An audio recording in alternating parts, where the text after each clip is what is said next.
hoy estamos aquí. Gracias por vuestra asistencia en nombre de la Sociedad Cultural Gijonesa, y estamos aquí para presentar el libro de La España precaria, cuya autora Alejandra de la Fuente la tenemos aquí en la mesa, escoltada por Adrià Junyent, responsable estatal de Comisiones Obreras, de Juventud de Comisiones Obreras, y del directivo de la Sociedad Cultural Gijonesa, Oriol Lozano, profesor de filosofía. Como comentaba, el libro que se va a presentar hoy, bueno, pues para todas aquellas personas que sabemos lo que es pasar por la etapa de precarización posterior a la crisis financiera de 2008 y de la reforma laboral del Partido Popular de 2012, pues nos lleva a rememorar todas aquellas situaciones que hemos vivido personalmente o que hemos vivido a través de personas cercanas que han tenido que pasar, bueno, pues por una serie de situaciones que Alejandra comenta en el libro, extremadamente bien documentado, con muchas menciones a situaciones reales que ella ha podido recolectar de diversos medios. No quiero robar mucho más tiempo.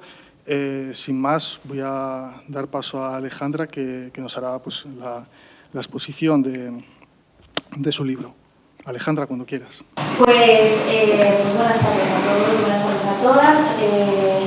En primer lugar, agradecer a la Sociedad Cultural Gijonesa la invitación, a Ovidio, a Adrià también por estar aquí acompañándome, y a todas las personas que estáis aquí y que nos veréis luego por internet. Yo soy Alejandra de la Fuente, autora de La España precaria, soy periodista y llevo información laboral primero la llevé en el diario público y ahora en la cadena. Bueno, voy a comentar un poco y a explicar un poco qué os podéis encontrar en este texto. Yo estudié la carrera de periodismo, como casi todos los estudios a día de hoy, y no estudios, pues ahora mismo las salidas que hay en España son escasas y si tienes alguna, totalmente precarias. Entonces pues me encontré con la realidad laboral que todo el mundo se encuentra a día de hoy. Y esto fue cuando empecé a buscar trabajo después de estudiar, y entonces decidí,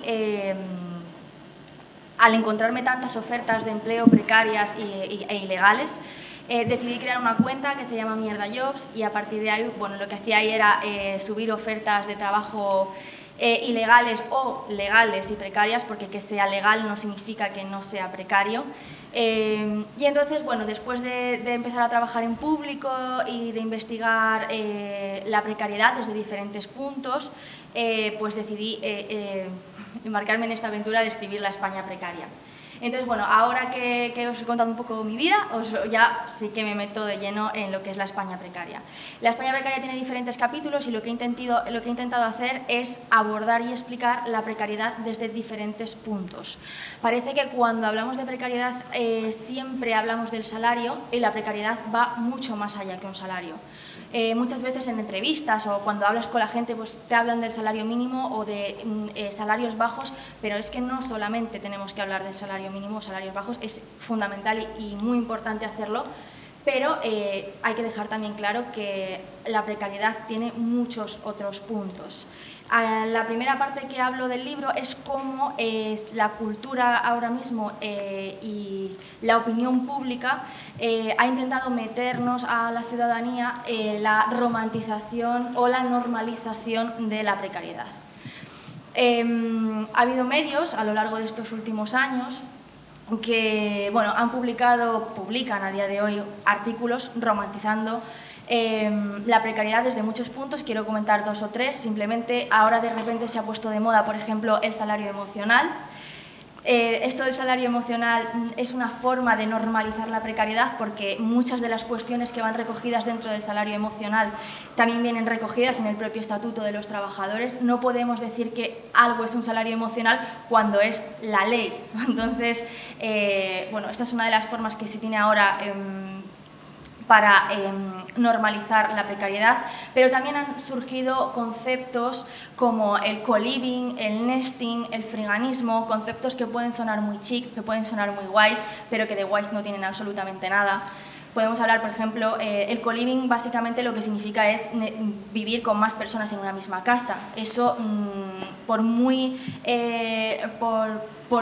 bonito que queramos ponerlo, es porque la gente no tiene dinero, porque los salarios son muy bajos y el precio del alquiler en España es muy elevado. Además, el tema del co-living viene aparejado con un montón de cuestiones como, por ejemplo, la nula independencia. O sea, tú te estás independizando, sobre todo esto le pasa a la gente más joven, te estás independizando, pero en el fondo no lo estás haciendo realmente. Tienes que compartir o sea, puedes quedarte solamente con una balda en la nevera, tienes que preguntar si puedes traer a tus amigos, a tu pareja o a quien sea a tu casa. Al final,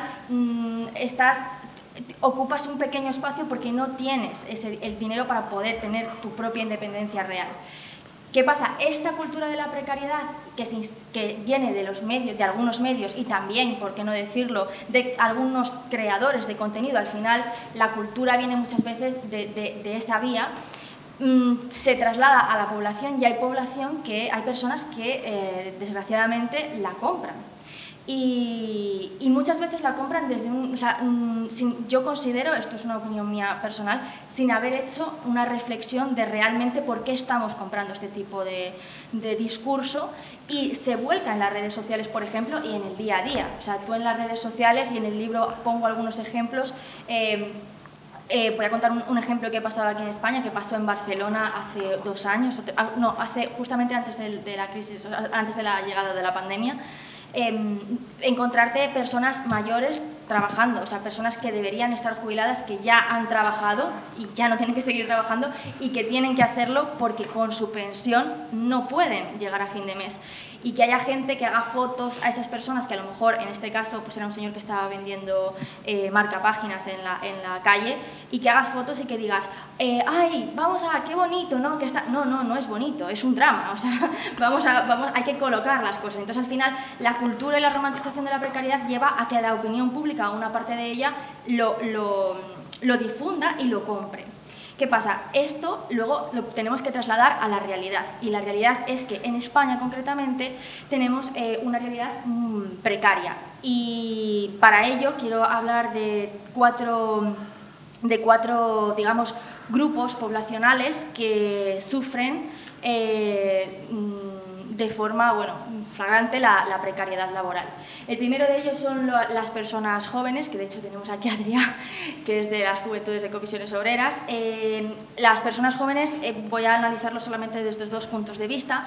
Tenemos por una parte los becarios, que ahora mismo son una figura fundamental en muchísimas empresas, es decir, la figura del becario en principio debería ser un periodo formativo práctico de un estudiante, es decir, a ti te forman desde un punto de vista teórico y luego para salir al mercado de trabajo te forman, en principio, para eso debería ser desde un punto de vista práctico, aplicando el conocimiento a la vida real, ¿no? Y hay muchas empresas que utilizan esta figura, la figura del becario, como en fraude. Básicamente utilizan a estas personas para cubrir puestos estructurales. Puestos estructurales son aquellos puestos que una empresa necesita de forma obligatoria para seguir, y los suplen con becarios cuando no debería ser así. Entonces, tenemos la figura de los becarios dentro de los jóvenes, y luego también dentro de los jóvenes quería hablar de la pérdida de poder adquisitivo, es decir, los sueldos ahora mismo se están devaluando, lleva pasando ya de hace muchos años, y somos generaciones, o sea, al final la generación joven hace 10 años era una generación que estaba avanzando hacia la precariedad, en este momento, en este caso estoy hablando económica, ahora me centraré en otro tipo de precariedades, y las siguientes generaciones, por ejemplo la mía, luego la que vendrá después, también son generaciones que tienen una devaluación salarial, y que en ocasiones incluso estamos hablando de que ahora con el tema de las nuevas tecnologías, etcétera, se está utilizando a las personas jóvenes mayoritariamente para cubrir. Esto ocurre en muchas cuestiones, pero quería también citarlo a las personas jóvenes, aunque se puede extrapolar en otros núcleos de población, pero se les está utilizando para cubrir el trabajo de 2 personas. Esto es muy típico. Yo quiero un administrativo, pero también quiero que sea community manager, editor de vídeos y editor de WordPress para hacer una página web. O sea, quiero 2 trabajadores, pero solamente pagando a 1.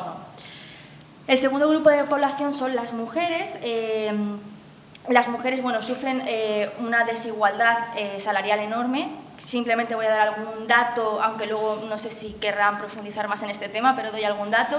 En España ahora mismo la brecha salarial se sitúa en el 24%. Además, la diferencia entre la ganancia salarial media de los hombres, que es de 26.934 euros, casi 27.000 euros, y las mujeres, que es de 21.682 euros, fue en el año 2019, que son los últimos datos que aportaron el último informe de Comisiones Obreras. Es decir, la diferencia salarial entre hombres y mujeres ahora mismo en España está situado en 5.252 euros al año. Según el mismo informe, que es el último, insisto, el último que tenemos ahora mismo de Comisiones Obreras, explican que la brecha salarial se explica por la jornada parcial, que las mujeres al final son las que sostienen más la jornada parcial, ya que el 25% de ellas, el 25% de las mujeres con empleo asalariado tiene una jornada parcial frente al 7% de los hombres. Y además el 39,4% de la brecha salarial en la nómina entre mujeres y hombres se concentra en los complementos salariales. Al final los hombres son los que tienen tienen más complementos salariales, que yo imagino que esto Adrián lo podrá desarrollar mucho más, pero por ejemplo el típico plus de peligrosidad está aplicado a sectores, digamos, más masculinizados, y en cambio los sectores donde predominan las mujeres tienen peores pluses en el caso de que los tengan. También y luego ya para acabar con el tema de las mujeres, no solamente tenemos que hablar de las mujeres en el empleo, sino de las mujeres en el acceso al empleo. Es decir, la discriminación a la hora de buscar trabajo. Existe discriminación por el tema de la maternidad, pero también las mujeres cuando buscan trabajo también se tienen que enfrentar, sobre todo si lo hacen a través de Internet, aparte de, obviamente, cuando estamos hablando de una entrevista presencial, a ciertas preguntas que no son legales, como por ejemplo puede ser si tienes pareja, si vas a tener hijos, ese tipo de cuestiones que a lo mejor a un hombre no se les preguntaría, a una mujer sí. O sea, es decir, en la propia entrevista ya tienes una discriminación. Pero es que antes de la entrevista, es decir, cuando esa mujer está buscando trabajo, antes de la puerta de entrada a una entrevista de trabajo, hay mujeres que se tienen que encontrar con proposiciones sexuales, proposiciones sexuales puras, de hombres que les dicen: oye, ya que tienes una necesidad económica porque estás buscando trabajo y obviamente tienes una necesidad económica, pues acuéstate conmigo y te pago 60, 70, 80, 90 euros. Entonces, esto es lo que se encuentran algunas mujeres cuando tienen que entrar o quieren entrar al mercado de trabajo. El siguiente grupo del que quiero hablar, ya había dicho que eran 4, este es el tercero, son los trabajadores mayores de 45-55 años. Estos trabajadores son en muchas ocasiones expulsados del mercado de trabajo, y cuando esto ocurre, hay dos problemas. El primero es que cuando este grupo de población es expulsada del mercado laboral, es muy difícil que se reenganche al mismo. O sea, al final son trabajadores que las empresas, si los expulsan, es porque en muchas ocasiones no los quieren y por lo tanto no los va a contratar otra empresa. Y esto también afecta desde un punto de vista a la propia economía familiar y a la salud mental de ese trabajador, igual que ocurre con las mujeres, con los jóvenes y ahora con el cuarto grupo que voy a hablar. Cuando una persona mayor de 45, 50 años es expulsada del mercado de trabajo, esto repercute directamente en su familia, ya sea hombre o mujer, me refiero. ¿Por qué? Porque al final estas personas todavía tienen hijos a su cargo a estas edades y se encuentran con que no pueden mantener a su familia, y además también repercute de forma directa en sus futuras pensiones. Y el último grupo de población que voy a tratar en esta ponencia, aunque en el libro trato más, es el tema de los migrantes. Al final los migrantes son un grupo de población muy vulnerable, que además durante la pandemia, y más si son mujeres, porque si son mujeres y son migrantes tienen una doble precariedad. Y además la crisis, la emergencia del coronavirus nos ha destapado, nos ha demostrado que esta población, este grupo de población se ha alzado como elementales, o sea, como trabajadores elementales. Al final las mujeres migrantes, por ejemplo, trabajan mucho en el tema del cuidado de mayores, de la dependencia, trabajan dentro de las casas. Entonces, son mujeres que se han alzado como imprescindibles durante la pandemia y que precisamente por eso se ha puesto en evidencia las malas condiciones que tienen estas trabajadoras. Además, la población migrante también pues, está muy ligada, digamos, al campo. Y en el campo se han dado multitud de, bueno, pues de explotaciones laborales diversas que a partir de las actuaciones inspectoras del año 2020 se destaparon muchísimos casos de trabajar sin contrato, pagar 2 euros, 3 euros la hora, explotarles durante 15 horas seguidas todos los días, y esto se hace más con la población migrante porque al no tener aquí un permiso de residencia pues pueden jugar con ese chantaje de llamo y te expulsan del país, y entonces esto ha ocurrido. Dicho esto, también quería hablar de que estamos hablando de grupos de población, pero si me paso de tiempo, córtame, ¿vale? Sí. Pero también quería hablar de la precariedad dentro del sistema público. Muchas veces cuando hablamos de precariedad pensamos en la empresa privada, pero la empresa pública también tiene una enorme precariedad dentro de su sistema. Ahora mismo en España la tasa de temporalidad entre los trabajadores y las trabajadoras públicas roza el 30% de las plantillas. O sea, estamos hablando de que 3 de cada 10 trabajadores y trabajadoras del sistema público son trabajadores temporales. Por ejemplo, en Madrid, doy un dato. Antes de entrar en esta cuestión, ¿qué pasa con la temporalidad y la precariedad dentro del sistema público? Que es bidireccional. O sea, por una parte está la precariedad que afecta a esos trabajadores, o sea, es decir, tenemos trabajadores públicos que son precarios, y por otra parte esa precariedad afecta de forma directa a la ciudadanía. Es decir, cuando tú no tienes, cuando tú tienes tanto trabajador temporal, estamos hablando de que muchos niños, muchos estudiantes no pueden mantener a su mismo profesor o profesora que le haga un seguimiento educacional como tiene que hacerse, educativo como tiene que hacerse. De la misma forma, imaginaos que un traumatólogo, tú tienes un problema de rodilla, pero ese traumatólogo es temporal y no te va a poder tampoco hacer un seguimiento de tu evolución, de tu evolución física, de tu evolución de salud. Entonces afecta tanto a la plantilla como a la ciudadanía. Y además, no solamente quiero centrarme en la temporalidad, sino que en la cuestión de los empleados públicos existe también una problemática, y es los pocos recursos, tanto materiales, económicos y humanos, que tiene el sistema público. Es decir, en España, por ejemplo, y esto se ha demostrado, faltan médicos. En España faltan psicólogos, por ejemplo. Ahora que hablamos tanto de la salud mental, España es uno de los países de la Unión Europea que, en España aproximadamente hay 8 psicólogos por cada 10.000 habitantes, cuando la media de la Unión Europea es de 18. Es decir, en España faltan trabajadores públicos, que de la misma forma eso repercute tanto a sus propios compañeros, porque tienen que cargar con mucho más trabajo de lo que deberían, y también influye de forma directa en la población. Por ejemplo, y esto es lo que quería decir de Madrid, simplemente un dato para poner de relieve lo que está ocurriendo. En Madrid contrataron a 11.000 personas con el COVID, 11.000 sanitarios con el COVID. Bueno, pues que además se demostró que se necesitaban más trabajadores, o sea, contrataron, digamos, lo justo, o sea, se necesitaba más plantilla, pero bueno, contrataron 11.000. Bueno, pues de esos 11.000 trabajadores, a 31 de marzo, es decir, cuando acabe este mes, solo se mantendrán 5.000 trabajadores. ¿Por qué? Porque eran temporales, tenían contrato COVID y se van a ir a la calle, y de la misma forma que esta persona se van a la calle, también a nosotros como ciudadanos y como ciudadanas nos afectará a la hora de ir a los centros hospitalarios.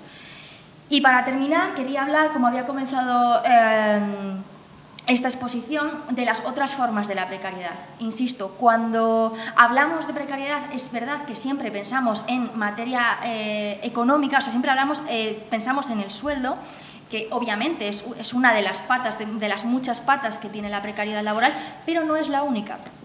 Es decir, y aquí quiero citar algunas, simplemente comentarlo.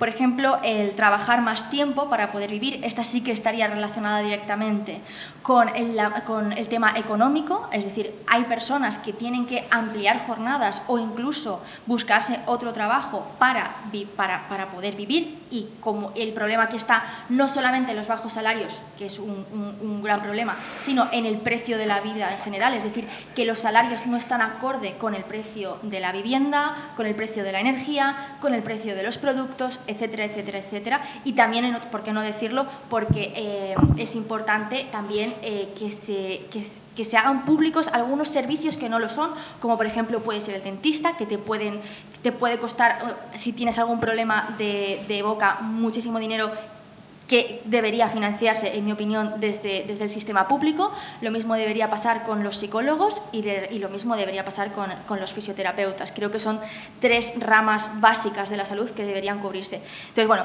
una de las formas es trabajar más tiempo para poder vivir, pero también, ahora ya quitando el tema salarial, quiero hablar de por ejemplo, otra forma de precarizar a los trabajadores es la jornada partida, que además cuando estamos hablando de este tipo de jornadas nos metemos dentro de una rueda de la precariedad de la que es prácticamente imposible salir. Una persona que trabaja jornada partida, imaginaos, de 10 a 2 y de 4 a 8, es una persona que solamente vive para trabajar, que se levanta por la mañana, desayuna, hace la comida, si tiene hijos los lleva al colegio, sale de trabajar, si está a 20 minutos o media hora de su casa, sí que puede llegar, comer y marcharse. Si no, ni siquiera puede, se tiene que quedar en el trabajo. Y luego, cuando sales para cenar, o sea, prácticamente no tienes vida. O sea, tu vida está totalmente supeditada al trabajo. Y además, ¿por qué digo que es una rueda de la precariedad? Porque tú, al estar precario, precarizas a otros trabajadores. Es decir, tú sales a las 8 y tienes que entrar, o sea, y para hacer la compra tienes que comprar a las 8:30 y estás haciendo que se alarguen las jornadas de otros trabajadores. Al final, el sistema ese sistema está planteado para que todos seamos precarios, o sea, de arriba hacia abajo. También el tema de trabajar a turnos muchas veces también precariza muchísimo a los trabajadores. ¿Por qué? Básicamente porque no pueden organizar su vida. Viene a ser lo mismo. Cuando el trabajo es el que pauta tu vida, es muy complicado organizarse pues para ampliar estudios, para hacer hobbies, porque ¿por qué no? O sea, vivir es más que pagar un salario, comer y hacer las necesidades básicas. Con el tema de trabajar a turnos es muy complicado organizar tu vida. Y luego también quería tratar el tema de la parcialidad involuntaria en España, que de hecho afecta mucho a los jóvenes. Aproximadamente, que me corrija Adrián, un 30% de los trabajadores jóvenes en España es la tasa de parcialidad involuntaria. Y es decir, la parcialidad voluntaria en sí no es mala, pero el problema es que tenemos una parcialidad involuntaria en España pues muy elevada, que obviamente hace que esas personas trabajadoras coticen menos, cobren menos y seguramente tengan que buscarse otro trabajo para poder vivir. Y bueno, creo que esto es lo que recojo en mi libro. Esto es una parte de lo que recojo en mi libro y ya está. Muchas gracias por esta capacidad de síntesis que nos acabas de mostrar. Como conozco a Ovidio hace muchos años y sé que es un buen anfitrión, sé que no va a tener ningún problema en que le ceda la palabra a Adrià para que nos haga una pequeña exposición sobre la posición que tiene la Juventud de Comisiones Obreras sobre el tema de la precariedad en España. Cuando quieras. Yo quería empezar recogiendo el guante de lo que me ha preguntado Alejandra, con el tema de los complementos que reciben más los hombres que las mujeres, y quería poner un ejemplo. Seguramente en este edificio, como en muchos, haya mujeres que limpian los suelos, limpian los baños, que limpian en general todos los espacios, y en cambio los cristales los limpian hombres, atados a un arnés, con un plus de peligrosidad. ¿Por qué las mujeres no pueden hacer el segundo trabajo? Pues es la cuestión que yo creo que es más cultural, que es más del patriarcado, y que hace pues, que los hombres cobren de media pues más. En esos casos, pues 300, 500 euros, pero que al final limpian igual, que es algo muy necesario, muy importante, y que la verdad es que, bueno, desde mi punto de vista, es vergonzoso que haya esta división, que además repercute tanto en el precio, ¿no?, del salario. Y quería comentar, porque has dicho de la sanidad, soy catalán pero vivo en Madrid, yo si quitan esos 5.000 enfermeros yo no sé qué va a pasar, porque no hay citas en la sanidad pública madrileña, no, tú llamas, vas a la app y no te dan. Incluso quería comentar, que me ha parecido muy interesante y comentar algo como relativamente personal, estaba haciendo tratamiento para dejar de fumar y no me dejaron continuar porque mi doctora estaba de baja y no había un médico, o sea, había médicos sustitutos y tal, y no, como no tenía uno fijo que iba cambiando cada semana, no me podían hacer el seguimiento. Pero yo había empezado eso y por la precariedad que comentabas, ¿no?, que también afecta a los ciudadanos, pues me quedé sin ese tratamiento, ¿no?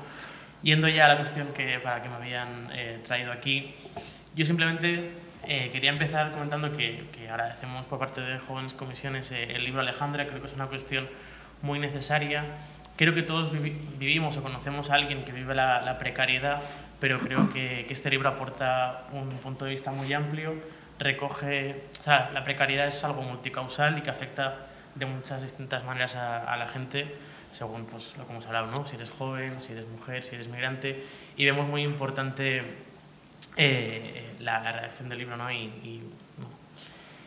Luego queríamos comentar, también por hacer un poco relacionado con el libro, el tema de las prácticas que comentaba Alejandra. Es una cuestión que nos preocupa muchísimo.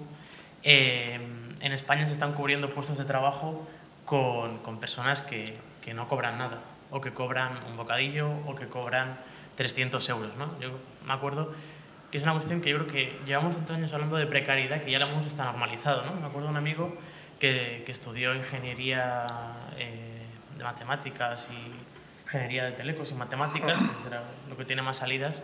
Me decía, ha empezado unas prácticas en el UVA tal, y cobro 600 euros. Dije, o 900, me dijo, ¿no? Yo, qué bien, ¿no? Me dice, no. Y yo, es verdad, no está bien. Esta persona hacía un trabajo de análisis de riesgo, de inversiones, generaba pues hasta millones de euros, ¿no?, al mes, y cobraba pues 900 euros, ¿no? Quiero decir, se ha normalizado tanto que incluso vemos normal, ¿no?, pues aceptar unas prácticas por menos del salario mínimo cuando estamos desarrollando la actividad normal y haciendo lo mismo que hace el compañero al lado. Hemos normalizado incluso las cuestiones ilegales, ¿no?, que yo creo que recoge el libro en muchas ocasiones. Creo que ahí la administración tiene que hacer un esfuerzo, ¿no?, Inspección de Trabajo y en general el Ministerio de Trabajo en ver cómo conseguimos pues que esas ofertas que son ilegales pues que se sancionen a esas empresas, porque al final pues están publicadas con nombres y apellidos en redes sociales, con IPs, con usuarios verificados. Quiero decir que es una cuestión que se ve, ¿no?, y que no tiene mucho. Bueno, en general yo creo que la radiografía de la precariedad, y en concreto la juvenil, se expresa muy bien, y me gustaría centrarme más en el futuro, ¿no?, y un poco en algunos debates importantes del presente. Hay un capítulo que me gustó mucho, que tenía 2 o 3 páginas, que ha hablado del individualismo y contrapone la lucha colectiva, ¿no? Y para mí esto es una cuestión que me tiene hasta un poco obsesionado en los últimos meses, ¿no? Porque el neoliberalismo ha gestionado, ¿no?, y ha impuesto retóricas, dinámicas, relatos, como queramos llamarlos, totalmente individualistas. Por hacer un repaso de los últimos años, Rajoy nos dijo que emprendiéramos, la gente se dio la leche y se quedó muchas veces. De hecho, el 70% de negocios que se emprenden acaban en ruina, ¿no?, acaban cerrando. Luego pues nos lanzaron, ¿no?, a las casas de apuestas, que básicamente era lo que la juventud hacía al salir de la universidad o incluso del instituto. Y ahora, en los últimos meses, años, también con la pandemia, pues nos dicen que invirtamos en bitcoins, que es la solución a nuestra pobreza, ¿no? Al final, estas 3 cuestiones vienen a materializar una salida individual a un problema colectivo como es el paro, ¿no? El paro, la precariedad en general, los salarios, parcialidad, etcétera, ¿no? Y yo creo que es importante generar un contrarrelato, ¿no?, y que la herramienta para mejorar nuestras condiciones de vida y en lo concreto lo laboral, pues son los sindicatos, también creo que son los partidos, son asociarse, organizarse y pelear, ¿no?, por conseguir esas mejoras, ¿no? Y también había una cuestión que señalaba que veía muy importante, que destacaba, Alejandra destaca, que no es una cuestión de egoísmo, sino que es una cuestión de miedo muchas veces, ¿no? En España tenemos un tejido empresarial de pymes y micropymes, de empresas muy, muy, muy pequeñas, y yo me acuerdo cuando hacía elecciones sindicales en Madrid, que la mayoría de veces la gente no daba el paso de afiliarse o de convocar elecciones sindicales por miedo, porque en una empresa en la que después de trabajar te vas a tomar algo con el jefe, que conoces a la mujer y a los hijos y cuestiones así, ¿no? Que hay una relación mucho más personal, y también donde los sindicatos no pueden llegar tanto porque hay tantas que es imposible, donde la inspección de trabajo tampoco llega.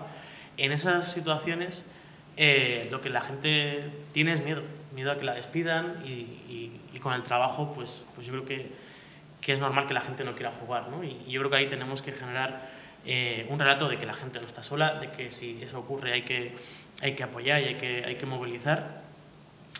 Y bueno, yo creo que es una cuestión muy importante, ¿no? El generar esas dinámicas. Yo creo que los jóvenes, las personas jóvenes en general, sufrimos una paradoja muy curiosa, por decirlo de alguna manera. Somos el colectivo que objetivamente tenemos peores cifras de paro, cobramos 9.000 euros netos de media al año, la gente de menos de 30 años, que eso es imposible vivir en Madrid con eso. La gente joven tenemos tasas de parcialidad, como decía ya, del 30%, de temporalidad del 55%, una precariedad prácticamente sistemática, ¿no? Y en cambio, pues las tasas de sindicación son muy bajas, ¿no? En los sindicatos es la parte que trabajo más yo.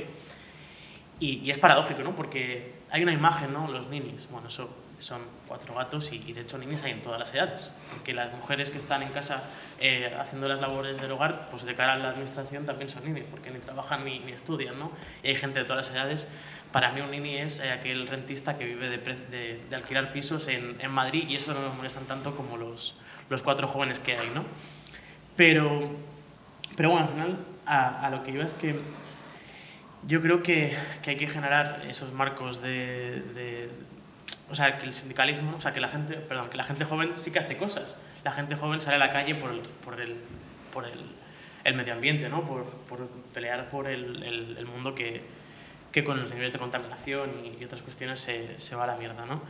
También salimos a la calle por el feminismo, ¿no? Y ahí yo creo que el papel que tuvieron, sobre todo las mujeres jóvenes en el 8M de 2018 y posterior, creo que es muy importante y que ha venido a cambiar muchas cosas para bien. Queda muchísimo camino, pero creo que ha tenido un impacto, ¿no? Y en cambio creo que los sindicatos también creo que tenemos que hacer autocrítica, ¿no? Tenemos que ir a buscar a los jóvenes y tenemos que generar esas dinámicas, ¿no? Esas cuestiones más discursivas para que al final usen la herramienta del sindicato para lo que es, una herramienta de autoorganización para mejorar las condiciones de trabajo, ¿no?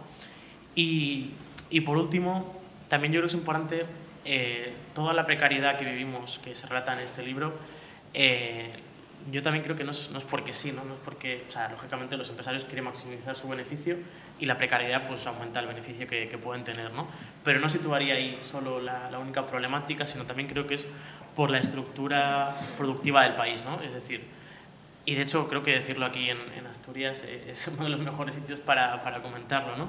Hemos sustituido fábricas, hemos sustituido minas por bares. Los bares son necesarios, están muy bien, pero objetivamente generan un empleo de peor calidad, generan un empleo más precario, más temporal, más parcial, con turnos partidos, como decía Alejandra, con unas peores condiciones, ¿no? Yo creo que al final tenemos que apostar por un modelo de país en el que una industria verde y una digitalización y más pueda aportar un marco de calidad a largo plazo para las personas jóvenes, para las mujeres, para los migrantes y también para los mayores de 50 años que tienen una empleabilidad mucho peor. Muchas gracias, Adrián. Muy bien traído el tema de los ninis y el cambio del relato, al asociarlo con el tema de los rentistas, porque es verdad que con la inflación al 6,5% que hemos tenido en 2021, los rentistas acaban de aumentar un 6,1% sus beneficios mes a mes al actualizar, las rentas al IPC. Muchas gracias. Ovidio, tu lectura cuando quieras.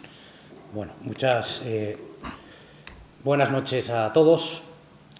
Gracias a Alejandra por la exposición y por haber escrito este libro, que es algo así como una especie de manual de sociología del trabajo que recorre pues, los aspectos fundamentales de ese fenómeno de la precarización en nuestro país. Sobrecualificación, diversas estratagemas para burlar las regulaciones laborales, la fórmula del falso autónomo, la uberización, que también la abordas en el libro y que es quizás la máxima expresión de todo ese mecanismo de transformar los problemas colectivos en problemas de índole personal. Porque ¿qué es la uberización, en definitiva? Convertir al trabajador en una suerte de empresario ficticio que lo que tiene que hacer es no buscar o no perseguir unos derechos laborales y que le reconozcan como el asalariado de una empresa, sino dar por bueno que esas supuestas empresas de la mal llamada economía colaborativa no son empresas, sino un servicio digital para interconectar a un pequeño empresario con sus clientes. Si hablamos de la precariedad en España, creo que hay que recordar aquel informe del año 95, si no recuerdo mal, que encargó el Centro Superior de Investigaciones Científicas, que fue el informe Petras, que es un informe que elaboró James Petras, sociólogo, economista, de inspiración marxista, que precisamente fue comisionado por el Gobierno de España, a través de ese organismo, para elaborar un análisis de cómo había evolucionado el mercado de trabajo desde el tardofranquismo hasta los años 80, los años 90, durante los gobiernos del felipismo, los primeros gobiernos de la democracia, Adolfo Suárez y después Calvo Sotelo y Felipe González. Y lo que decía el informe Petras, que luego hay que recordar que no fue publicitado, lo guardaron en un cajón, pasó desapercibido durante años, es que el mercado laboral en el tardofranquismo presentaba mayores cotas de estabilidad que el que aparecía después, cuando ya se habían ido asentando los elementos de la transición democrática, cuando ya habíamos pasado por alguna serie de reformas laborales y cuando se había empezado a configurar lo que es el estado del bienestar. Paradójicamente, la calidad, el nivel del empleo habría decrecido. Y ahí es donde tenemos que situar ese fenómeno, porque claro, hay una tendencia, que es muy habitual además en el debate político en nuestro país, a reducir estas cuestiones, que son cuestiones que tienen un trasfondo social, un trasfondo histórico, un trasfondo, en definitiva, de relaciones socioeconómicas. Tendemos siempre a interpretarlo, o se tiende en buena medida también, porque eso lo fomentan y lo ceban los medios de comunicación, tendemos a interpretarlo como una cuestión personal, de buena o mala voluntad. Felipe González nos engañó, los sindicatos no cumplieron con su trabajo, los sindicatos son unos vendidos. El problema de fondo tiene que ver con una transformación histórica, que es básicamente lo que representó la revolución neoliberal. Ese ataque a los fundamentos del estado del bienestar, a los fundamentos del pacto social que se construye tras la Segunda Guerra Mundial, sobre la base de crear los sistemas de seguridad social, los sistemas sanitarios, la regulación laboral y la extensión del sistema educativo, y que es el gran salto cultural, el gran salto cualitativo en el nivel de vida, que se da básicamente por la conjunción de una Europa devastada, de un mundo occidental devastado que tenía que ser reconstruido y que necesitó de la inversión pública y del papel de los Estados como gran palanca de la reconstrucción económica, donde había un movimiento obrero sólido, un movimiento obrero fuerte, que tenía una gran capacidad de intervención social y que además era el vehículo de una cultura que precisamente afianzaba esa idea de lo colectivo, de que la sociedad es un proyecto colectivo y que los derechos no es algo que tiene el individuo, sino que son conquistas sociales. Todo eso, pues debemos recordar que da lugar a un periodo de gran auge social, a un periodo que además coincide con las mayores cotas de crecimiento económico de la historia, desde luego bastante significativas, y eso recordemos que quiebra con la crisis del año 73, que es lo que da pie, también por la fatiga, por los cambios culturales, al final, cuando una sociedad tiene una dinámica prolongada, pues siempre, más tarde o más temprano, ocurre algún tipo de cambio histórico. Y es en ese momento cuando empieza una gran ofensiva contra los fundamentos del estado del bienestar, desde una perspectiva individualista, desde una perspectiva que empieza a hablar de la necesidad, pues, de incentivar al individuo, de acabar con una presión fiscal excesiva, de que el mercado es mucho más eficiente que el sector público a la hora de gestionar determinados recursos, y todo eso va de la mano también de un ataque a los derechos laborales. Privatización de los servicios públicos, desregulación del mercado de trabajo, abaratamiento del despido. Eso es un elemento generalizado. Y es un elemento que tiene una importancia sustancial en cómo se construye el proyecto europeo. Porque vamos a ver, ¿por qué hay una precarización del mercado de trabajo coincidiendo con la transición y con el asentamiento de la democracia en España, en definitiva? Por los criterios de convergencia para la entrada en el mercado único y en la Unión Europea. Hay una configuración neoliberal de la Unión Europea que fuerza a los gobiernos de España, si quieren entrar en el mercado único, a asumir mecanismos del control del déficit, mecanismos del control de la deuda y a pasar por un proceso de privatización de las grandes empresas públicas. Y eso es lo que explica, en buena medida, lo que está en el trasfondo de cómo el proceso de precarización se asienta en nuestro país. Y a eso se añade otro elemento directamente relacionado, que es qué papel va a jugar España en ese mercado único, en esa división social del trabajo que se da a escala europea. ¿Qué papel va a jugar España? Fundamentalmente como un país que se especializa en sectores que son estacionales, como es el turismo, como es la hostelería, como es la agricultura, y sectores que también, en el caso de hostelería y turismo, se prestan a una gran precarización. Y eso es el trasfondo cultural, el trasfondo histórico que hay que tener presente a la hora de analizar estos aspectos. Y luego, por añadir una última cosa a la intervención, ese conflicto entre lo colectivo y lo individual, en realidad es un conflicto ideológico, es una lucha cultural que recorre toda la modernidad. Recuerdo una cita de Marx en El Capital, que él decía que en el capitalismo reinan la libertad, la igualdad, la fraternidad y venzan. Y que al final, ¿qué es la libertad? ¿O qué es la libertad que se quiere construir desde esa óptica ideológica? Porque el capitalismo, al final, lo que Marx analiza es cómo hay una ficción ideológica que nos lo quiere presentar como, básicamente, individuos aislados que intercambian mercancías. Algunos tienen medios de producción y otros, ¿qué es lo que intercambian? Su fuerza de trabajo. No deja de ser, en el fondo, algo muy parecido a lo que está detrás de ese discurso de la uberización. ¿Y qué es la libertad en ese contexto? Pues es básicamente, para quien no tiene medios de producción, para el trabajador liberado del acceso a los medios de producción, cuando el campesinado fue expulsado, ¿no?, de las tierras comunales, la libertad es la libertad de vender tu fuerza de trabajo o morirte de hambre. Y por eso, a la libre concurrencia y al mercado, el capitalista va risueño, jocoso, nos dice Marx, y el trabajador va apesadumbrado, porque sabe que ha vendido su piel en el mercado y que solo puede esperar una cosa, que se la curtan. Nos decía Karl Marx en aquella cita. Al final es una guerra que recorre toda la modernidad. La idea de reivindicar el carácter colectivo de los derechos, en el ámbito laboral, ¿en qué se traduce? Pues en un elemento que era clave en la manera de entender el trabajo en el contexto del estado del bienestar y de la democracia social, que es algo, hay que decir, que no es ni de la izquierda ni de la derecha, es un consenso de época, y un consenso de época que hay que recuperar como base para un nuevo contrato social. Es la idea de que el trabajo no es una cuestión que le corresponda discutir al trabajador aisladamente, como si fuera alguien que vende su fuerza de trabajo con el empresario. Eso se tiene que dar en el marco de una legislación laboral y de una negociación colectiva, de un diálogo social, donde hay unas regulaciones que tienen como base entender que el trabajo es un derecho y que el trabajo, constitucionalmente, tiene que estar sujeto a unos elementos mínimos de dignidad, que tienen que asegurar, pues, unas condiciones elementales de vida.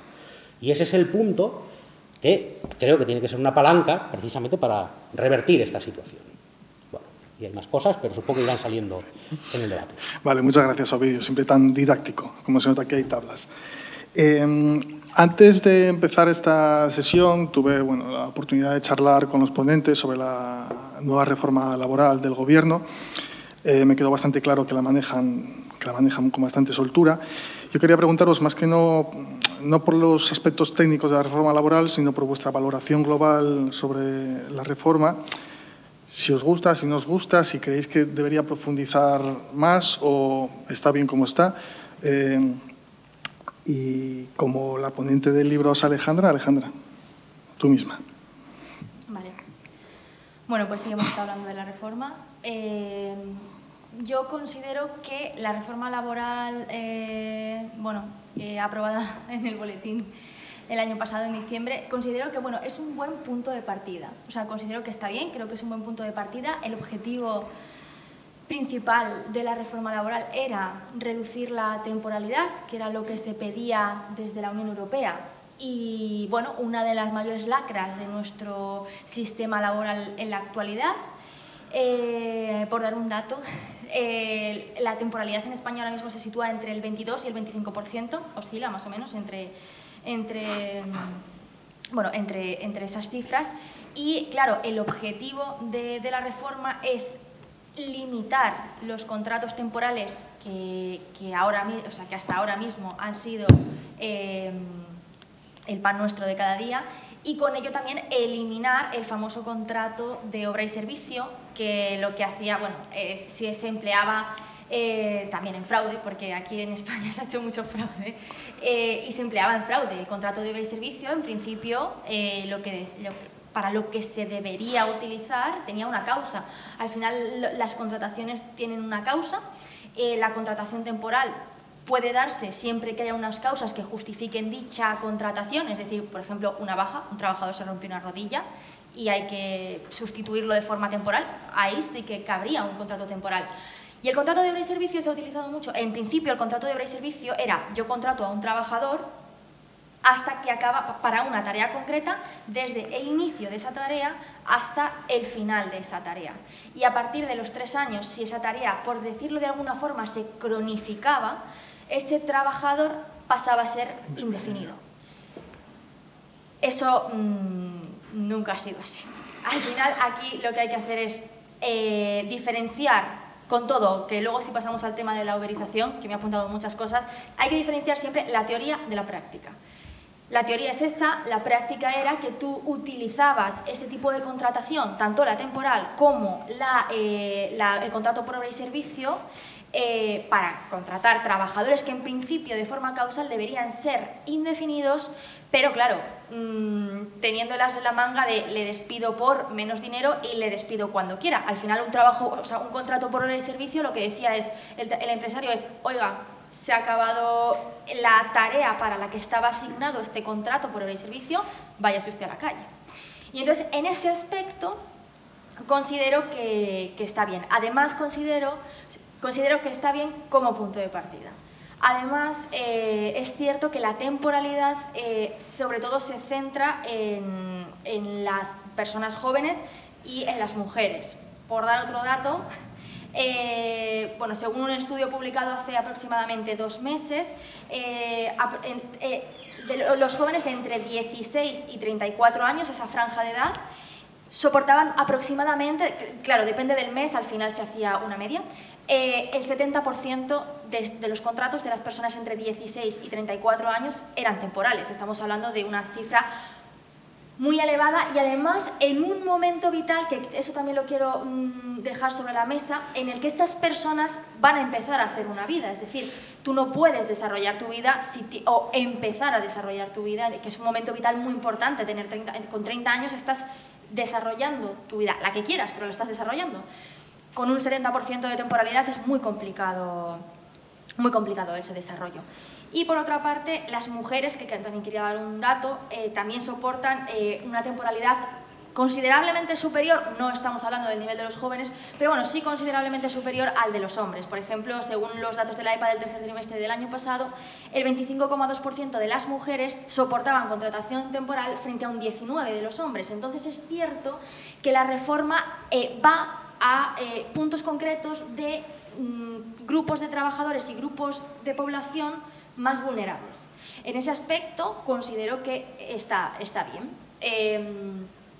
Pero también considero, y me parece importante, que tiene que ir más allá. O por lo menos, y también considero que se necesita aumentar, entre otras muchas cosas, la inspección de trabajo para que esta aplicación sea real. Y me explico.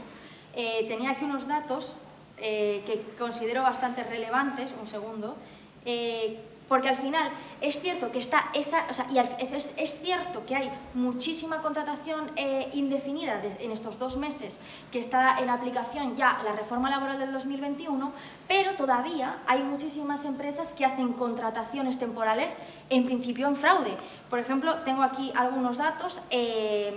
Los datos del paro salieron el miércoles de esta semana, el día 2 de marzo, que fueron los datos de paro de febrero de este año. Y es cierto que se observaba que del 1.444.000 contratos que se firmaron en el mes de febrero, que es una cantidad considerable, 1.127.000 fueron temporales. Es decir, que la temporalidad, aunque es cierto que hay mucha conversión de contrato, porque hay mucha contratación indefinida, o sea, empieza a haber contratación indefinida de cero, es decir, la primera contratación, pero y también es cierto que hay conversión, es decir, contratos que hasta ahora eran temporales se están convirtiendo a indefinidos, que eso, por ejemplo, la ministra Díaz dice que le paran por la calle porque es cierto que está viendo, o sea, sí que se están produciendo esa conversión de contrato.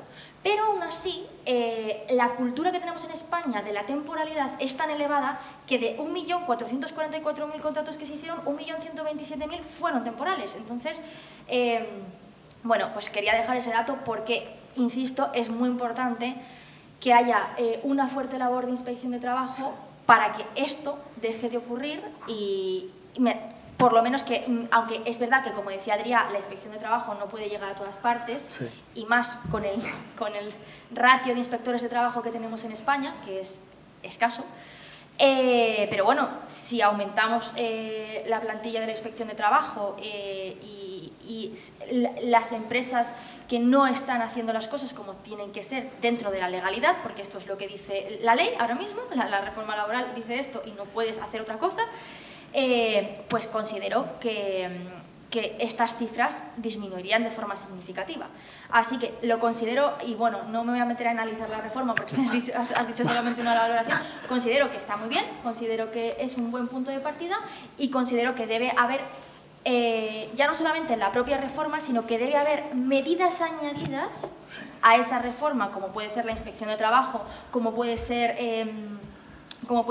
el tema de la prevención de riesgos laborales, etcétera, etcétera, el tema de los becarios, etcétera, que digamos que complementen esa reforma. Y luego, bueno, hay cosas, cierto es de la reforma, que sí que es cierto que, bueno, cuando todas estas cosas ocurran, debería haber una segunda ronda.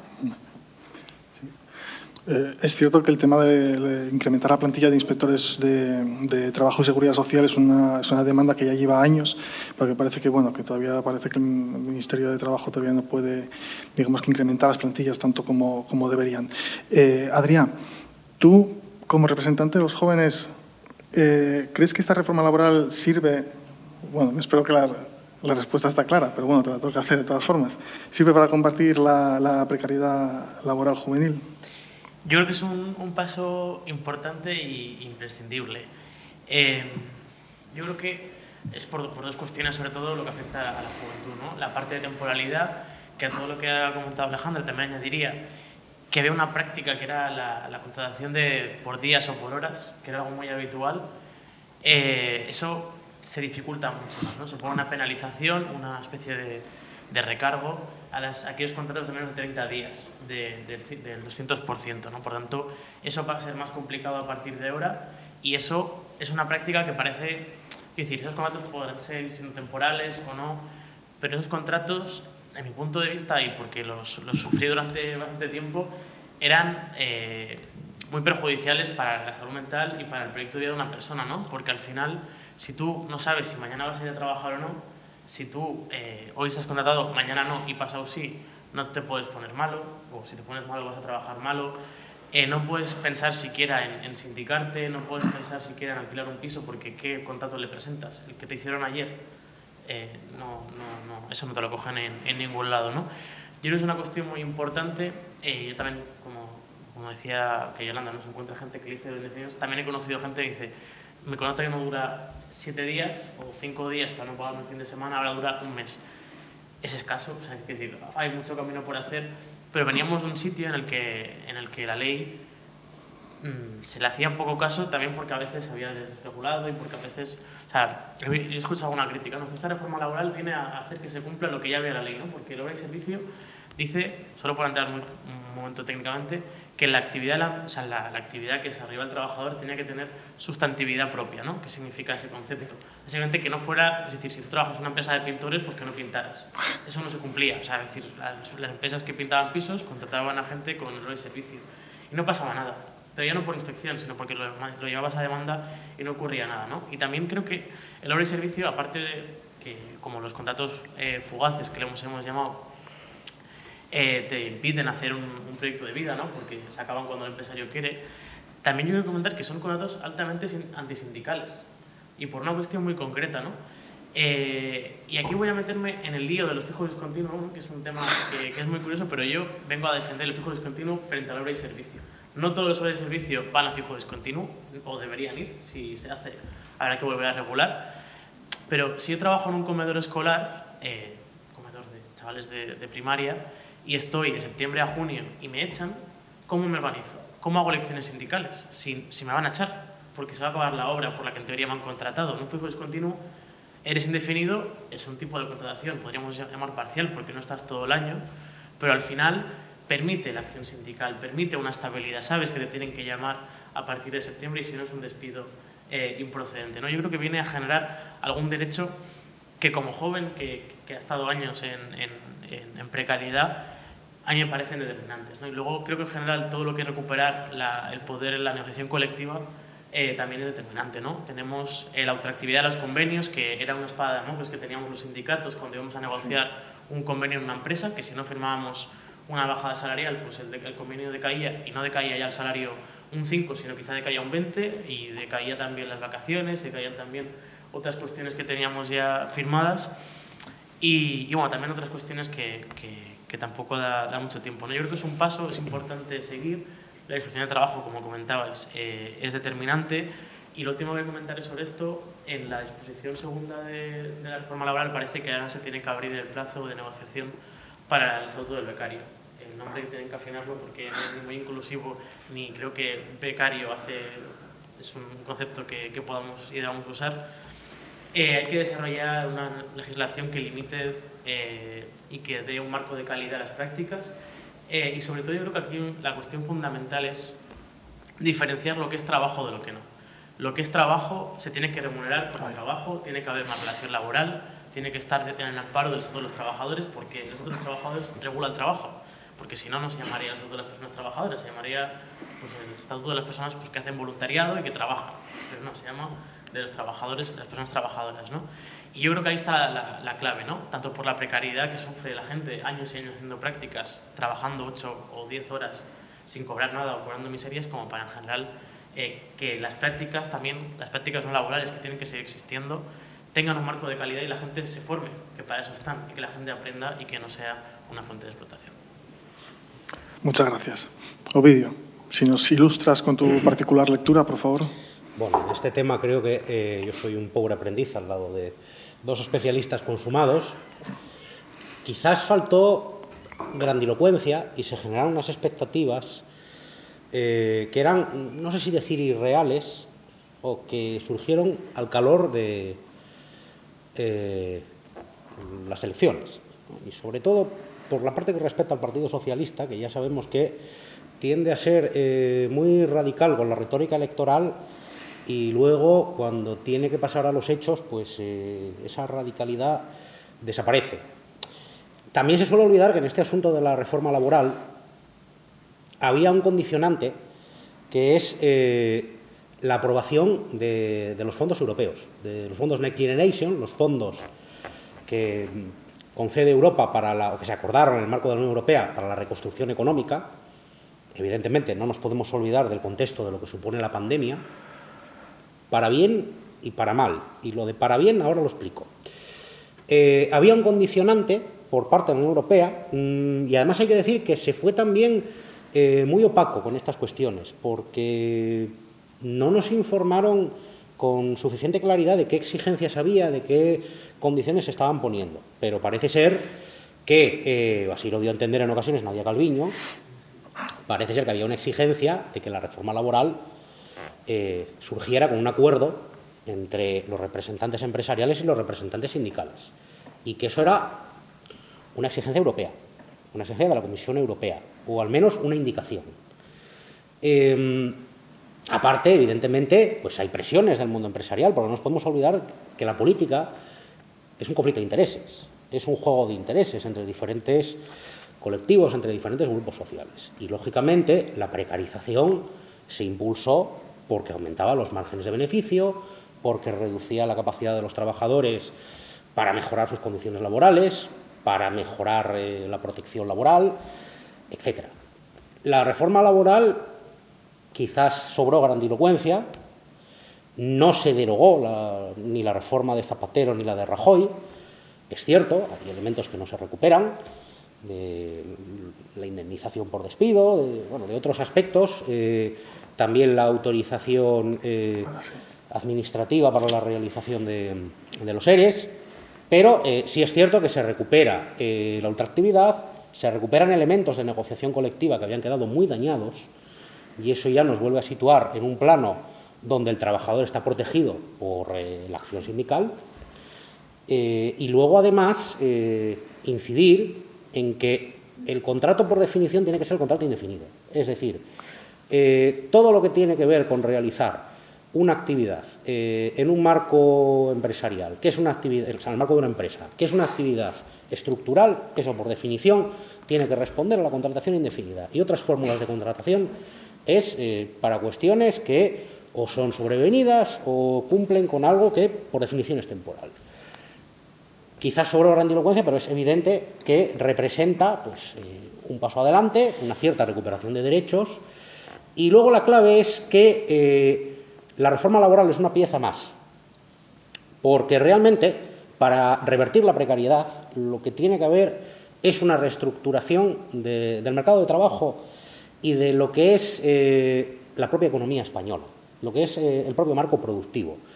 Y eso, y ahí voy a por qué decía yo que lo de la pandemia, pues para bien y para mal, nos sitúa en un nuevo escenario.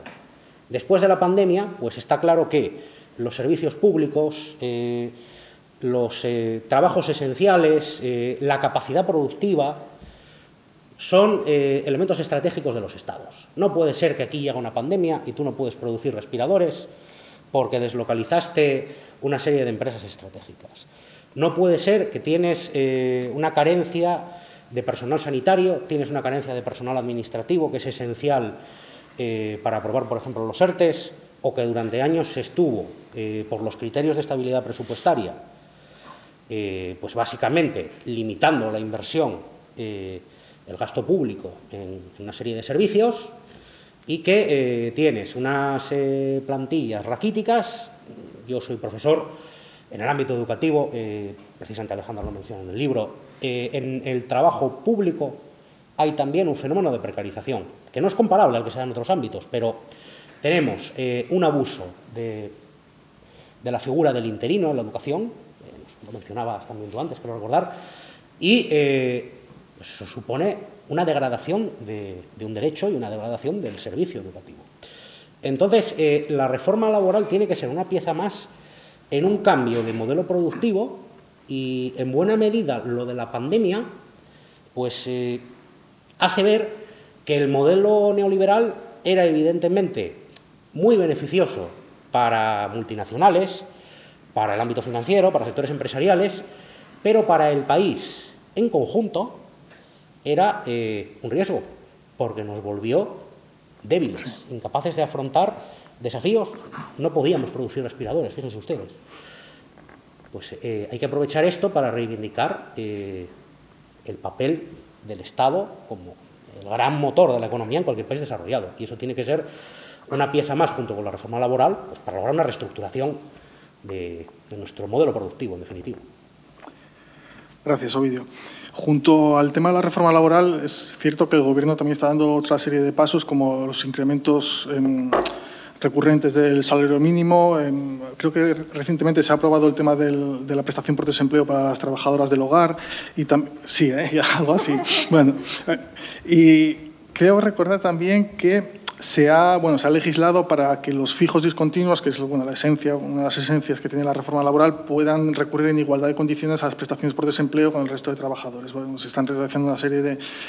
Pero a uno, al final, le acaba quedando la sensación de que todas estas reformas que se están haciendo de más o menos calado sobre el mercado laboral, que siempre quedan como un poco por detrás de lo que es la evolución de la economía.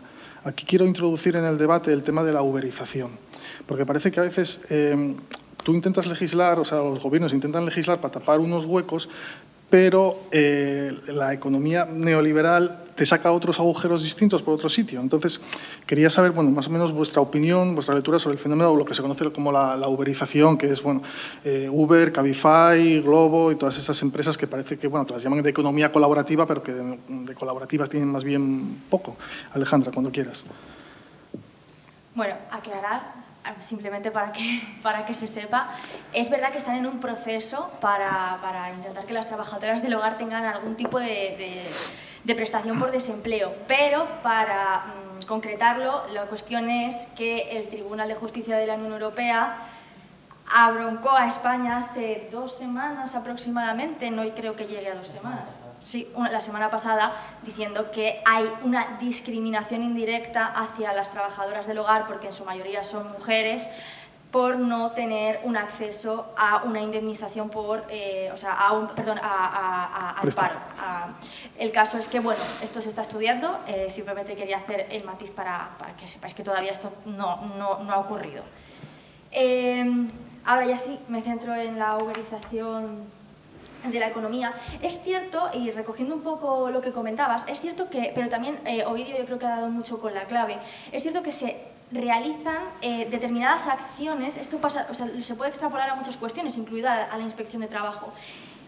Se hacen cuestiones concretas para mejorar la vida de las personas, es cierto, se sube el salario mínimo, se va a mirar el tema de la prestación por desempleo a las empleadas del hogar. Ahora mismo, ayer, los agentes sociales, porque tiene que ser un acuerdo bipartito, los agentes sociales, es decir, los sindicatos y la patronal, se han sentado a negociar el acuerdo del empleo y la negociación colectiva, es decir, la subida, el porcentaje que no sabemos cuál va a ser de la subida de los salarios. Es decir, es cierto que hay actuaciones concretas, igual que pasa en la inspección de trabajo. La inspección de trabajo va al campo y ayuda, descubre, destapa explotación que, claro, ayuda a trabajadores explotados. Y aquí pasa exactamente lo mismo y considero que es fundamental. Pero es cierto, como bien decía Ovidio, que tenemos un mercado de trabajo que es muy complejo y que tiene muchos huecos, muchos agujeros. Entonces, considero que es fundamental ir mejorando la vida de las personas, pero es cierto que tenemos un modelo que hay que repensar. El problema es el modelo en sí. Dicho esto, y ya sí que centrándome en la uberización, en la economía de plataforma, primero quiero hacer como una definición exactamente de lo que es la economía de plataforma. En España, la uberización, la economía de plataforma, viene sobre todo de Estados Unidos. En Estados Unidos es un modelo económico bastante asentado. En España menos, pero existe y cada vez más, en el que básicamente es un modelo muy sustentado por falsos autónomos mayoritariamente. En España, digamos que la imagen que tenemos cuando hablamos de la uberización del trabajo es Globo, los riders con la mochila amarilla, que son falsos autónomos, sí, porque siguen siéndolo, porque todavía no los han contratado a muchos de ellos. Entonces sí, son falsos autónomos que trabajan para una empresa y deberían estar contratados. Y al final existen muchísimos otros modelos que son muy parecidos. Por ejemplo, en España, que ya existe también, y también existe en Estados Unidos, hay una plataforma que se llama TaskRabbit, que básicamente tú necesitas a alguien que te monte un mueble, pues tiras de esa persona. Es decir, es como trabajo a demanda, digamos de alguna forma. Precariedad absoluta de los trabajadores. Y dicho la definición, quiero decir ahora, ¿cuál es la teoría? Es decir, ¿cuál es la definición que dan a los trabajadores? O sea, teóricamente, cómo enganchan a esos trabajadores, y luego quiero hablar de la realidad práctica y material de esos trabajadores. En los anuncios de ofertas de trabajo, incluso en artículos pagados en medios de comunicación, en anuncios en las marquesinas, este tipo de... ¿no? Lo que se anuncian es como: quieres ser tu propio jefe, maneja tu tiempo, no dependas de nadie, tú eres Juan Palomo, yo me lo guiso, yo me lo como. Y claro, lo que intentan hacer de alguna forma es empoderar, ¿no? A base de engaños, porque es una falacia, a ese trabajador. Y eso es lo que les dicen. La realidad de todo esto es que estos trabajadores cobran, o sea, son falsos autónomos en muchas ocasiones y cobran por lo que producen. Y esto es un problema en sí mismo, porque además son trabajos que son muy precarios, es decir, te pago por lo que haces y encima te pago muy poco. Y esto es absolutamente nocivo para la salud mental, pero sobre todo física, de estos trabajadores. Me explico. Cuando tú trabajas bajo demanda, es decir, si tú, por ejemplo, y no hablo solamente, y no quiero centrarlo solamente en los riders, quiero centrarlo, yo soy periodista, en los periodistas, que cuantos más artículos hagas, más te pago. Por ejemplo, existen también, pues, lo que comentaba TaskRabbit, cuantos más muebles montes, más te pago.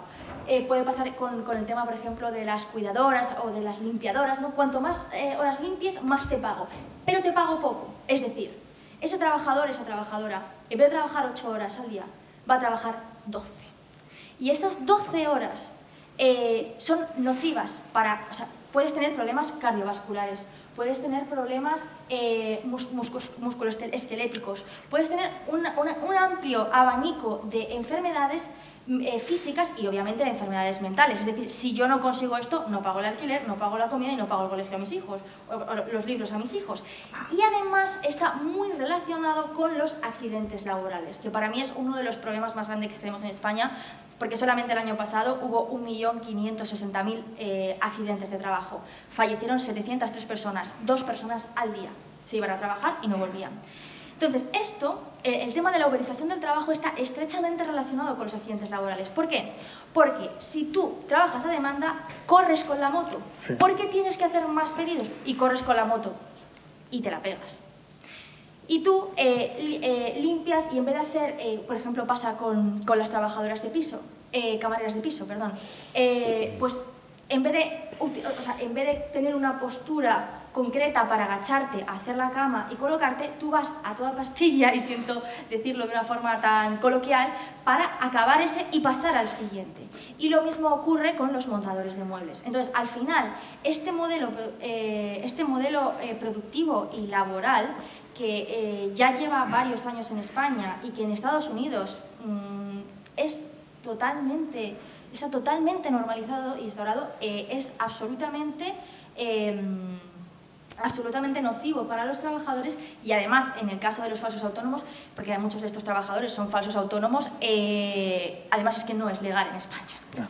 Es decir, hay multitud de sentencias de los Tribunales Superiores de Justicia en España que han dicho que esto no es así, y además el Tribunal Supremo dijo, si no me equivoco, en octubre del año 2020, que concretamente el modelo de los riders no era legal y por lo tanto se puede extrapolar a todas las formas de contratación de economía de plataforma.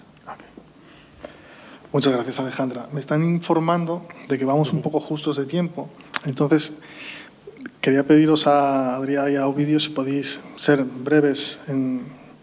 Ya sé que, bueno, os estoy haciendo un esfuerzo, da para mucho esto de Uber, pero bueno, la uberización, quiero decir. Si podéis hacer un ejercicio de síntesis en un par de minutos para poder dejar un poco de tiempo a que el público intervenga, ¿vale? Adrià, cuando quieras. Yo voy a hacer una intervención corta, aunque un poco densa, así que bueno, pues vamos allá. Yo quería salir un poco del marco, ver un poco la contraria y coger lo que en el sindicato llamamos la periferia del trabajo, ¿no?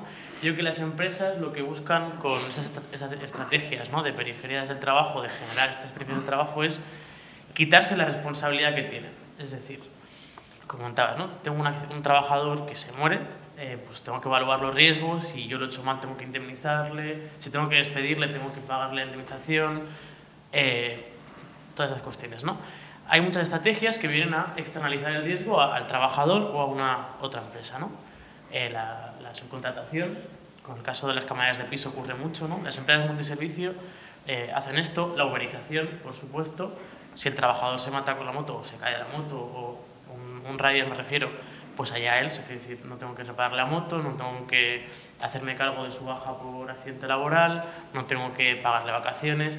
Es decir, aquí lo que hay es una respuesta agresiva, ¿no? En momentos determinados de que la economía especulativa financiera ya no sabía cómo generar valor añadido porque pues, no se quedarían sin ideas, de volver a rebajar, ¿no? Volver un poco a 100 años atrás y en vez de generar marcos o modelos económicos o ideas empresariales que generen pues, calidad de producto o que se venda, volvieron a bajar volvieron a bajar los derechos laborales y el coste por trabajador y por hora, ¿no? Al final yo creo que todo esto, que se relaciona por supuesto con el neoliberalismo, las reformas que han habido en España, viene es respuesta a esto, ¿no? En general, a intentar maximizar el beneficio, pero no por la vía de tener un mejor producto, no por la vía de tener un mejor servicio, sino pues por la vía de precarizar a la población, ya sea por subcontratación, por falso autónomo.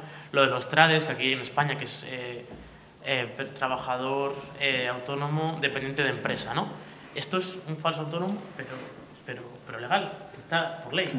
Es decir, en Coca-Cola hay comerciales que antes estaban contratados, y siendo de hace 10 años, que desde hace muchos años son autónomos que solo trabajan para Coca-Cola.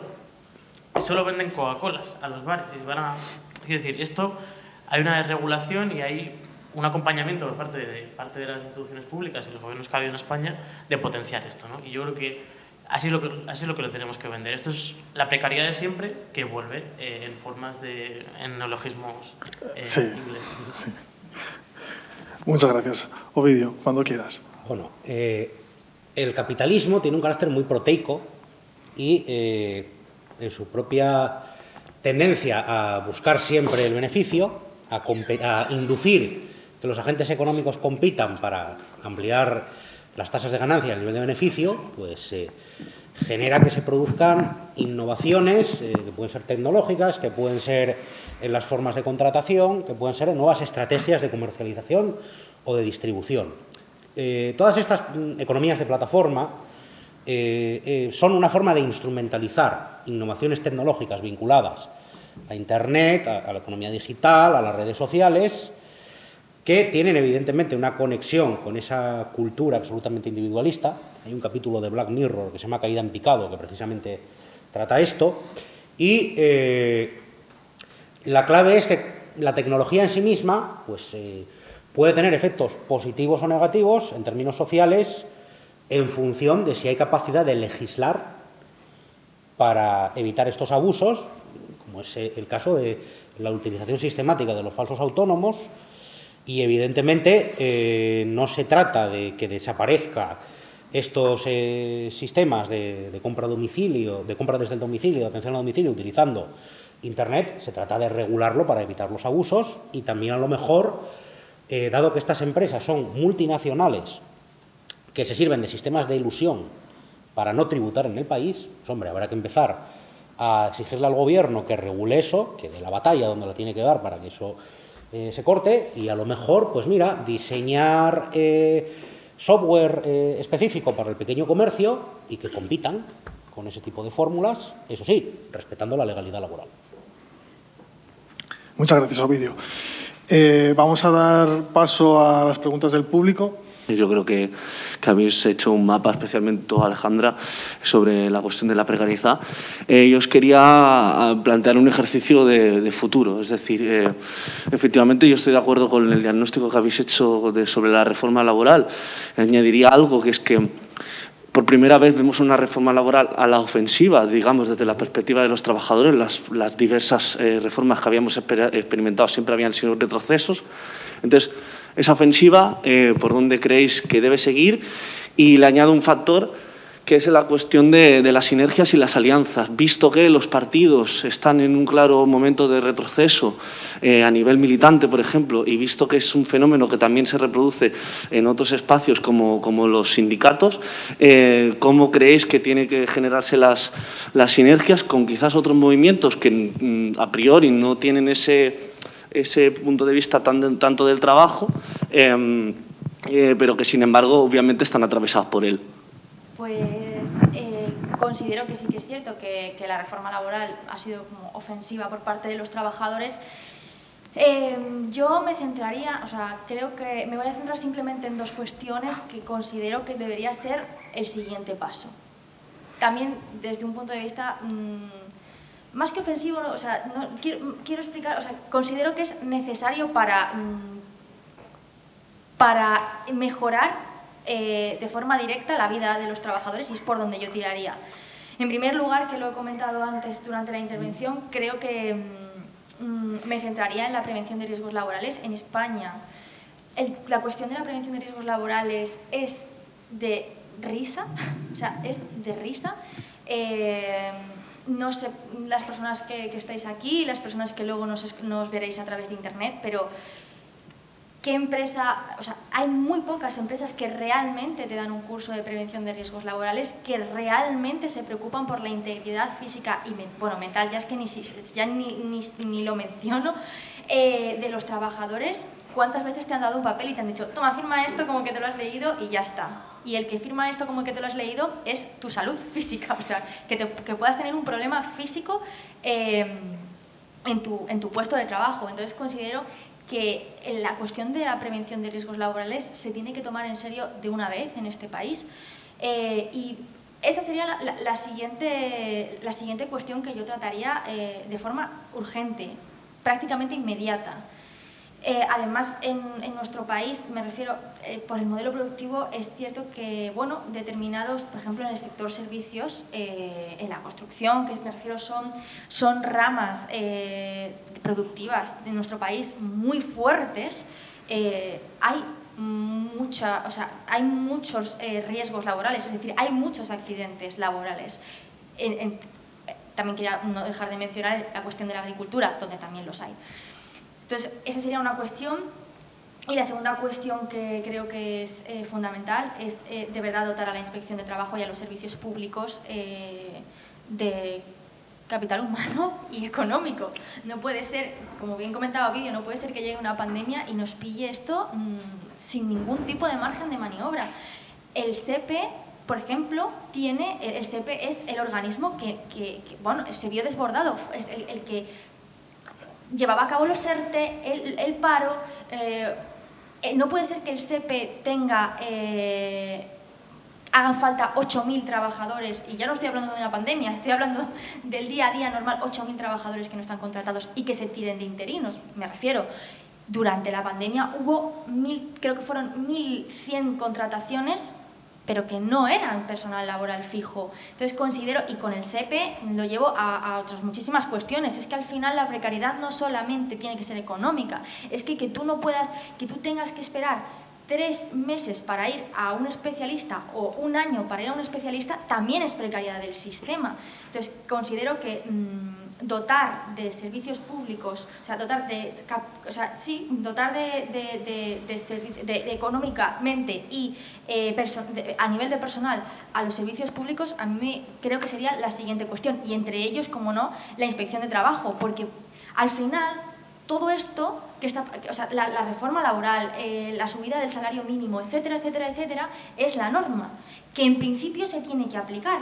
Pero si no podemos confiar en la buena fe única de todos los empresarios de este país, igual que no podemos confiar en la buena fe de todos los ciudadanos, y por eso hay policía en las calles, pues tiene que pasar exactamente lo mismo con las empresas. Entonces hay que dotar de recursos al sistema público, y entre ellos a la Inspección de Trabajo.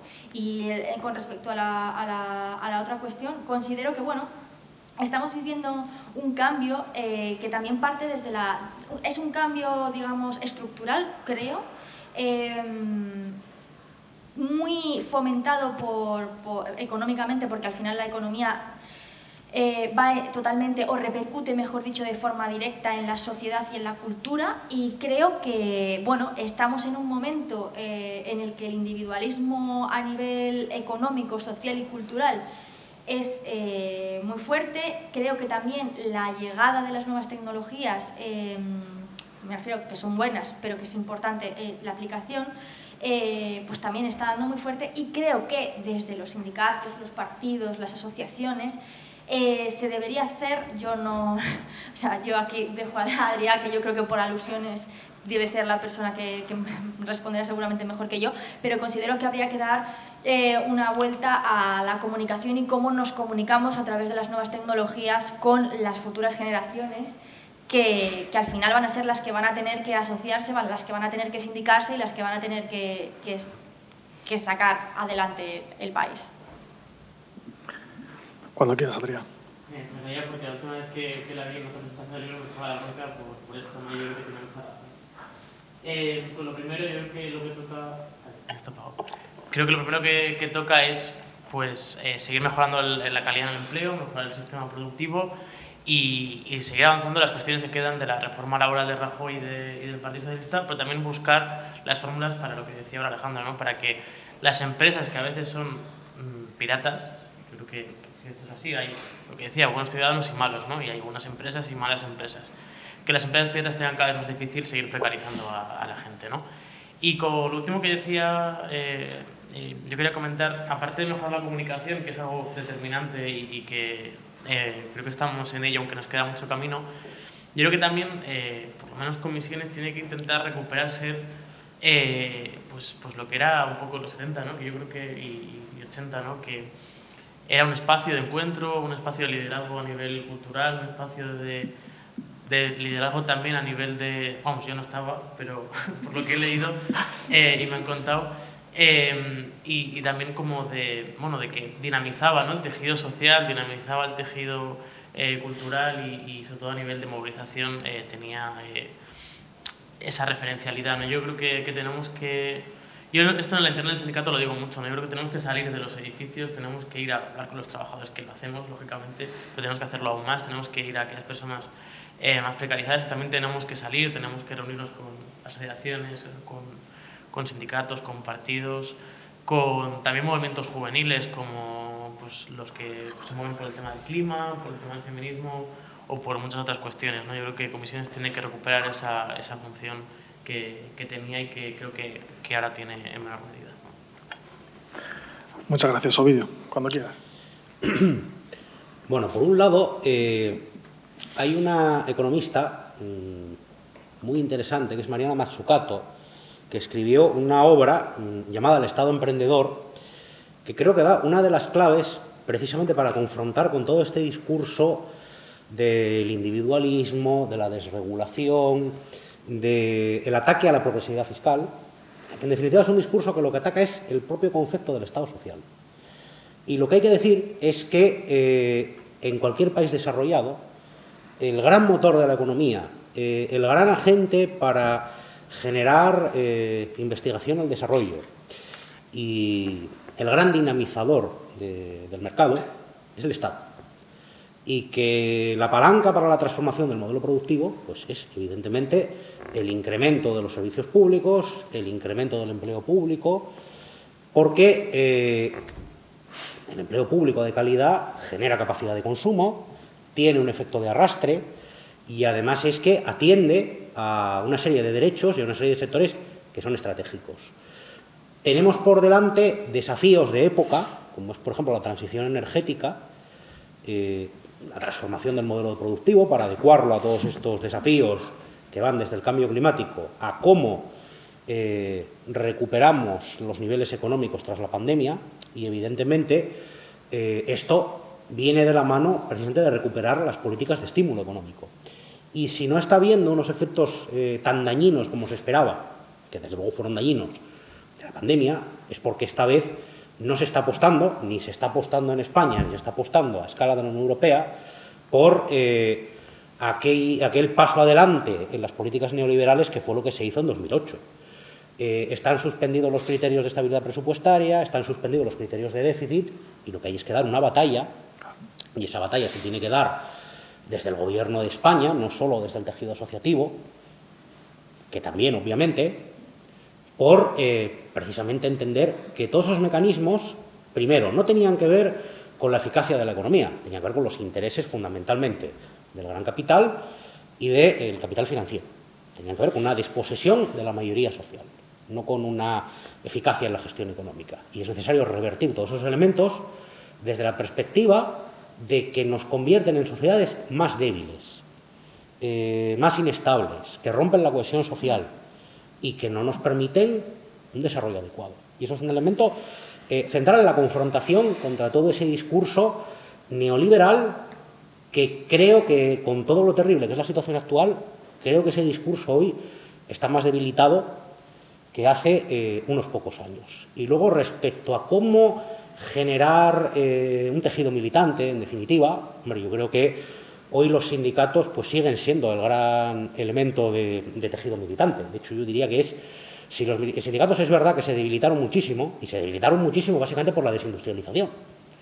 En una época en que había un peso mucho mayor de los sectores industriales, evidentemente en ese tipo de ámbitos laborales la sindicación es mucho mayor. Son grandes centros productivos, muchos empleados que conviven regularmente y eso genera un mayor nivel pues, de afiliación sindical, un sentido de pertenencia, una identidad como colectivo mucho más fuerte y, en definitiva, todos estos cambios en la estructura productiva pues también propiciaron estos cambios culturales. A partir de ahí,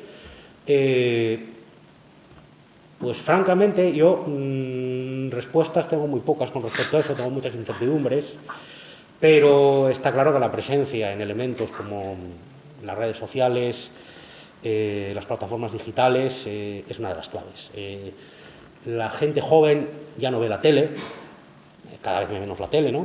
La televisión cada vez más es televisión a la carta, estas plataformas, los streaming, otros mecanismos.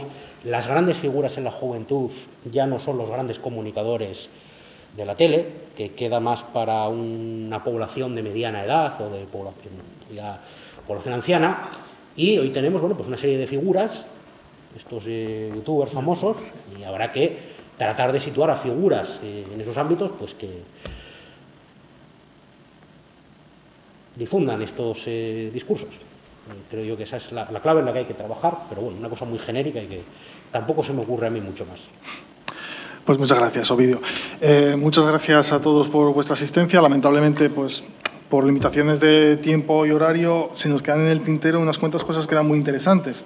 Tema de las enfermedades mentales, tema del papel de la mujer en el tema de la precariedad, que se dieron pinceladas sobre ello, pero bueno, que hubiese sido interesante entrar un poco más a fondo.